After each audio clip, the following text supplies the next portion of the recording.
Once upon a time at the University of California, Los Angeles, a student played a prank on one of his classmates.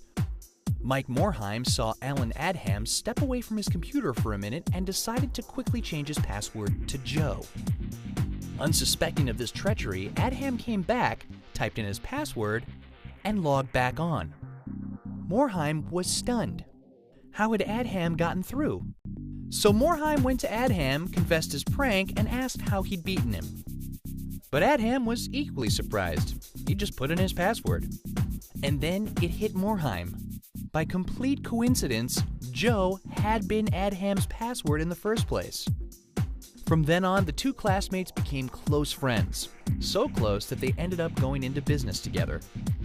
20 years, dozens of titles, and one of the greatest legacies in gaming history later, their studio has emerged as one of the single most powerful forces in all of entertainment, a company so popular that they warrant their own convention. Whether or not they still use Joe as their password, there can be no doubt that there are few companies in the world that have the same reputation for flawless execution and consistent excellence as Blizzard Entertainment.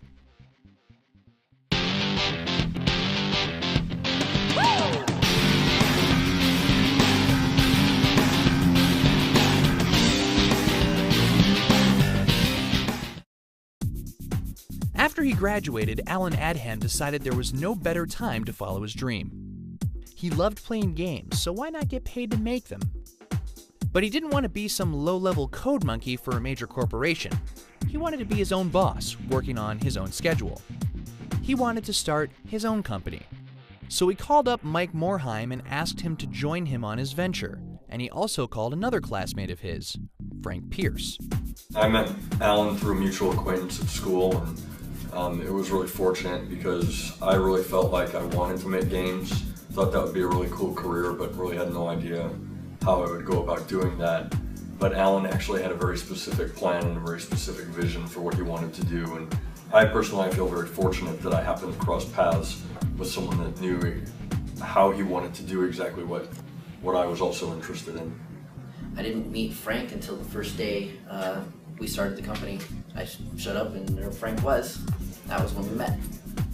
And so on February 8th, 1991, they founded Silicon and Synapse in Costa Mesa, California. Adham would be president, Morheim vice president, and Pierce would be their programmer. Their mission was to make great games and have fun while doing it. I'm not sure that Mike and I were actually convinced that we could start a game company and actually succeed at that, but Alan was very passionate and very optimistic and felt like if you put a bunch of smart people in a room together that they would be very capable of figuring out how to do whatever it was they needed to do to make games or really to do anything else. I mean, Alan's always said there's no substitute for hard work. And I think he just felt like if we put enough time and effort into it, there wouldn't be anything we wouldn't be able to figure out. Alan told us that making games wasn't rocket science, and that if we put our minds together, we were smart guys, and we should be able to compete with the best of them. And right there, that first year, they made a name for themselves. In 1991, they released RPM Racing for the brand new Super Nintendo, a game influenced by the earlier Racing Destruction set for the Commodore 64. In making it, Silicon and Synapse had become the first American studio to put out a game for that system. Not too bad a start. 1992 was a little different. Instead of making their own games, they ported a number of already released titles onto other platforms. They brought The Lord of the Rings to the Amiga and Battle Chess to Windows, among many others. It wasn't exactly the most exciting work in the world, but it paid well.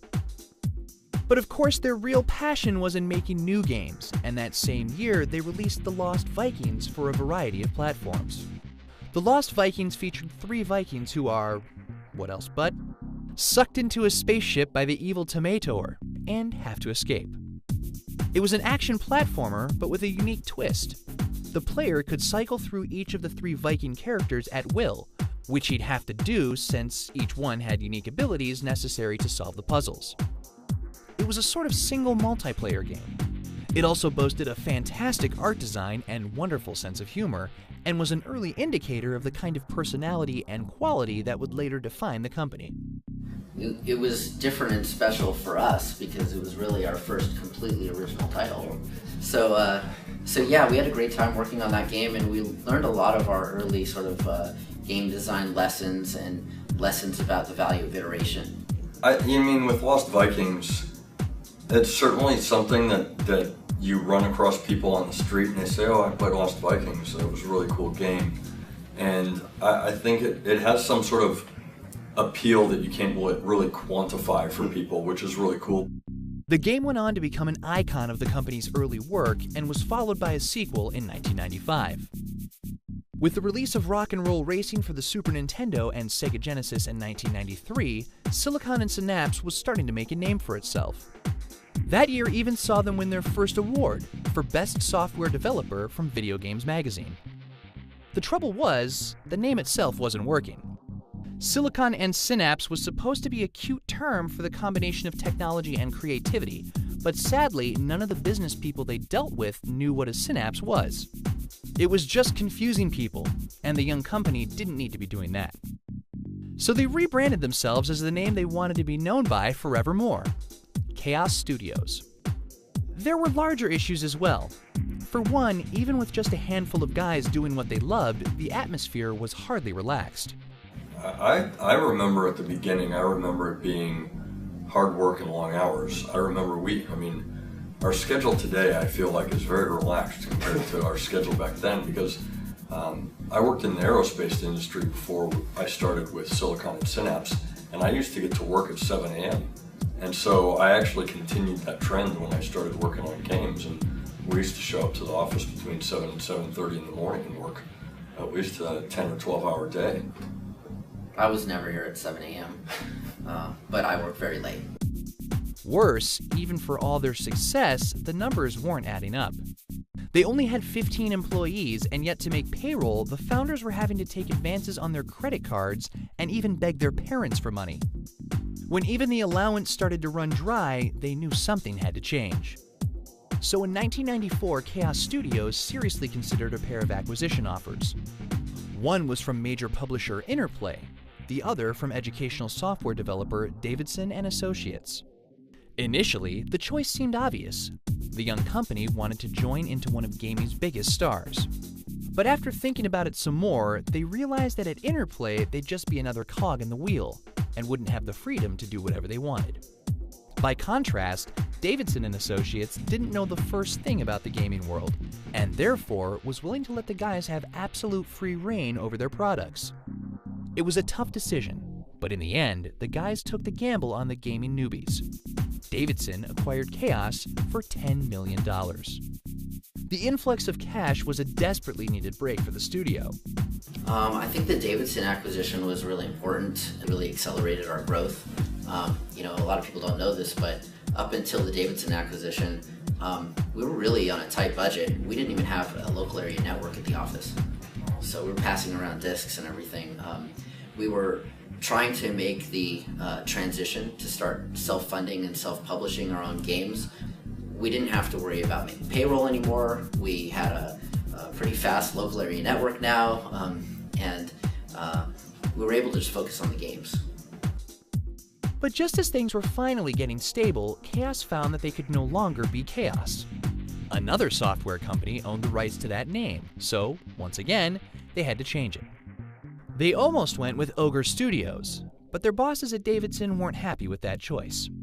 Finally, Adham grabbed 7 words out of the dictionary. After a lengthy process, they settled on a name that was both cool and had the blessing of their owners: Blizzard Entertainment. Even at this early stage in their development, the newly minted Blizzard chose the word entertainment as opposed to something like games, because they didn't want to limit themselves to one medium. Ambition was something the guys never lacked. Later that year, the newly named Blizzard Entertainment was asked by publisher Sunsoft to adapt the biggest event in comic book history: the death of Superman. The death and return of Superman for the Super Nintendo released in August as a basic beat-em-up game, but with Superman.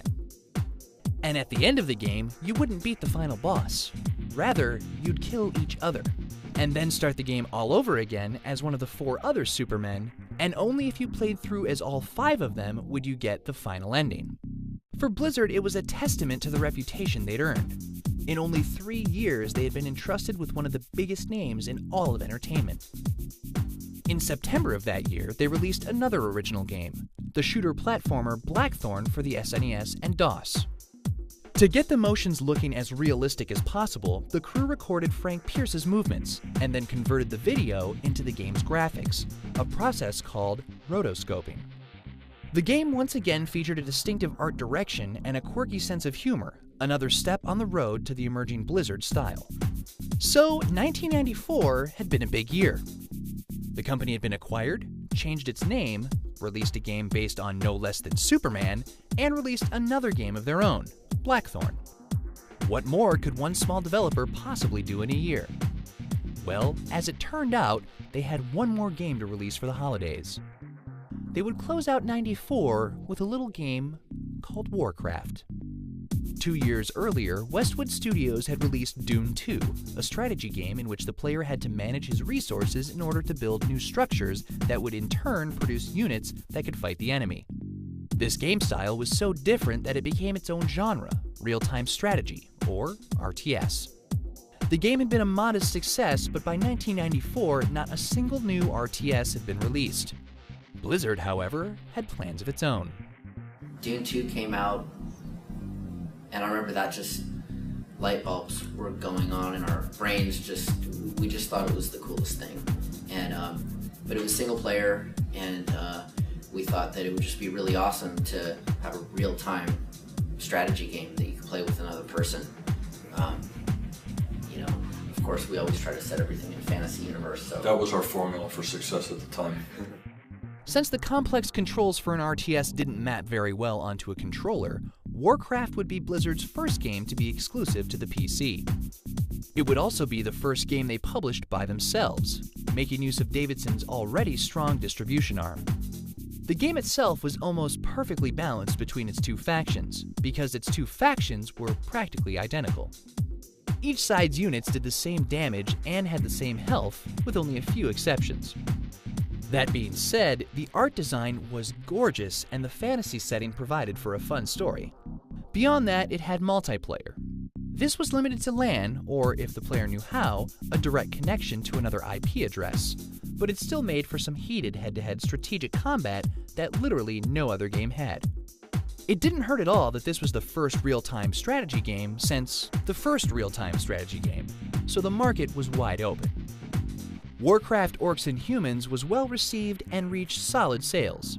Nothing mind-blowing, but it was strong enough for Blizzard's owners, Davidson and Associates, to greenlight a sequel. The guys were doing well now. They had enough money to grow the company, they were starting to obtain a fan base, and they had complete creative freedom. And they'd done it all in only 4 years. And with Warcraft already out the door, they thought the sequel might do even better. They had no idea. Tune in next time to see Blizzard explode.